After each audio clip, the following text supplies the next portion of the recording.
Get your first look at the CBC Evening News each Tuesday with news headlines at 7. Brought to you with the good wishes of Sagicor General Insurance. Wise financial thinking for life. BA passengers paying more to visit Barbados. Concern about the level of crime against tourists. And in sports, Barbados misses out on completing the travel. Get your first look at the CBC Evening News each Tuesday with news headlines at 7. Brought to you with the good wishes of Sagicor General Insurance. Wise financial thinking for life. Credible, balanced, committed. This is the CBC Evening News. Good evening, I'm Lisa Broom. This is the CBC Evening News. Barbados is among 6 Caribbean destinations to which British Airways has increased its fares. Though being a small price hike, it is costing travelers £10 more to fly here. The increase in fares to the Caribbean comes just weeks after British Chancellor George Osborne announced that the air passenger duty on flights to the islands would be reduced.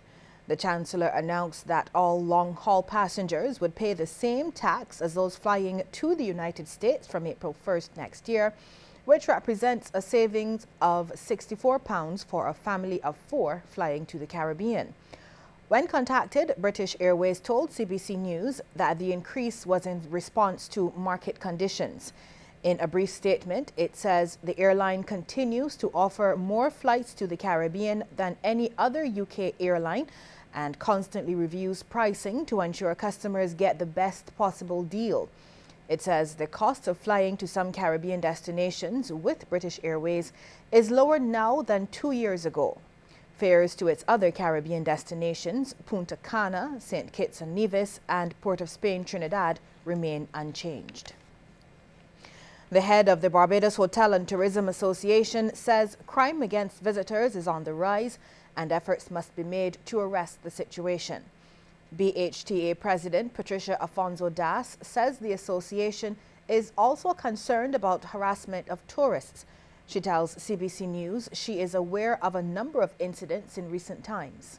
There has definitely been a notable increase in tourism areas such as St. Lawrence Gap, for example, where we receive daily complaints at Ocean 2 of not just verbal harassment, but in many cases of persons being pulled at and pushed at, etc., in order for them to stop and make conversation. We've reported on a regular basis to the police, and we're working actively with the police to try and deal with these issues.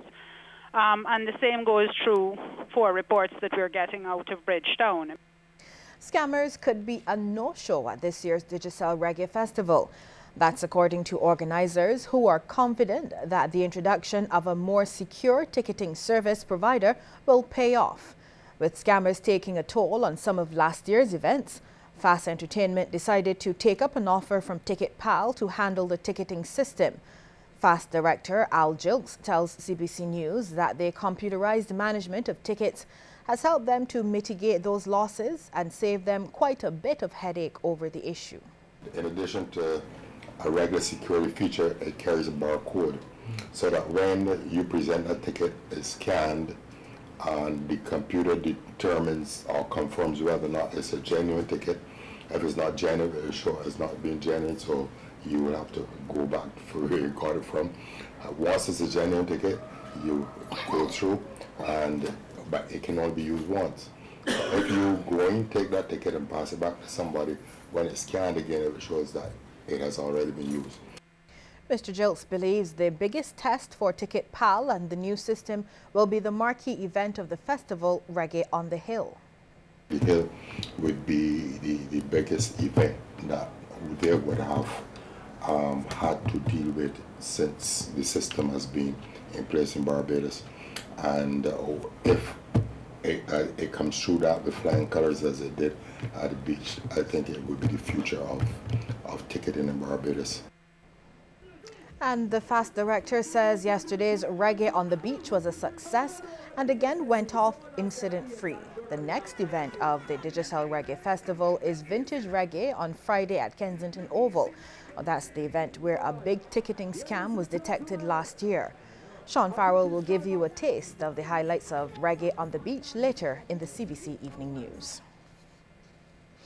A St. Peter man recently remanded to prison in connection with the stabbing of his brother, Antonio Orlando Griffith, is now expected to face a murder charge after the victim passed away last Wednesday.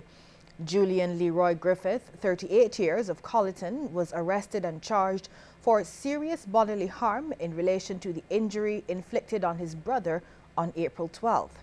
He appeared at the Whole Town District E Magistrates Court last Monday and was remanded until May 12th.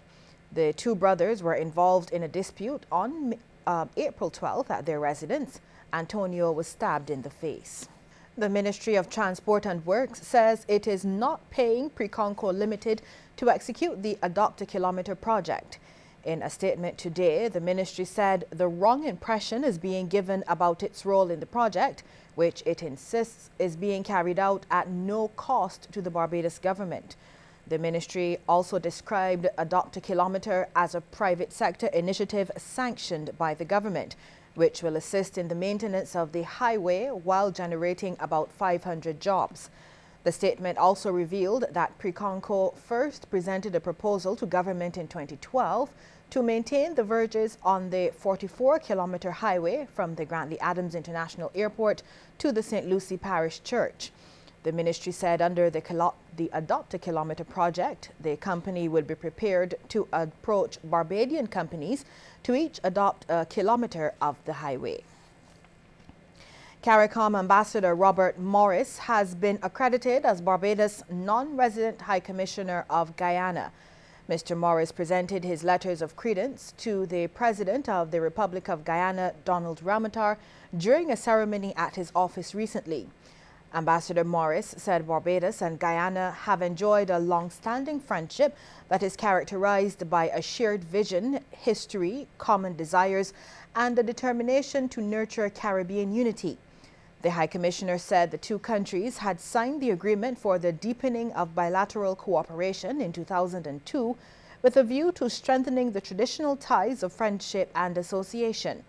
Barbados and Guyana established diplomatic ties in 1966. Cuba is standing by a product developed in that island for treatment of cancer patients. The drug, Vidatox, made from the venom of the blue scorpion, was recently launched in Barbados. Cuba's ambassador to Barbados, Lisette Perez, says Vidatox has been welcomed in Latin America and the Caribbean.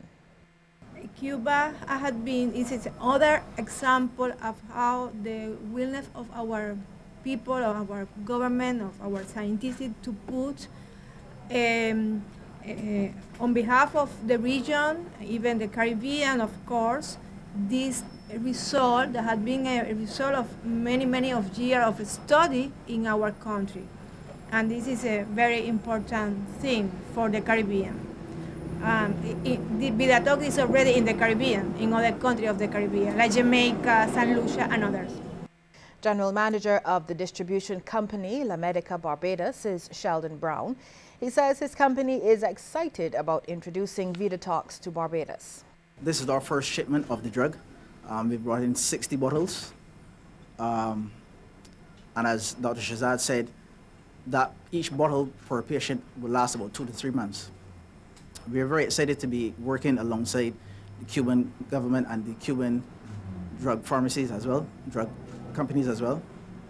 We are very excited about the possibilities that this drug can bring to the lives of cancer patients and their families. LIAT's newly appointed CEO, David Evans, has officially taken office in Antigua. He arrived from the United Kingdom yesterday with a promise to listen to staff to determine how to improve the regional carrier.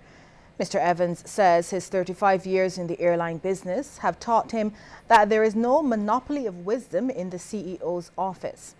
The LIAT chief executive also believes employees who have been closest to customers are well positioned and have the best insight into what the customer wants.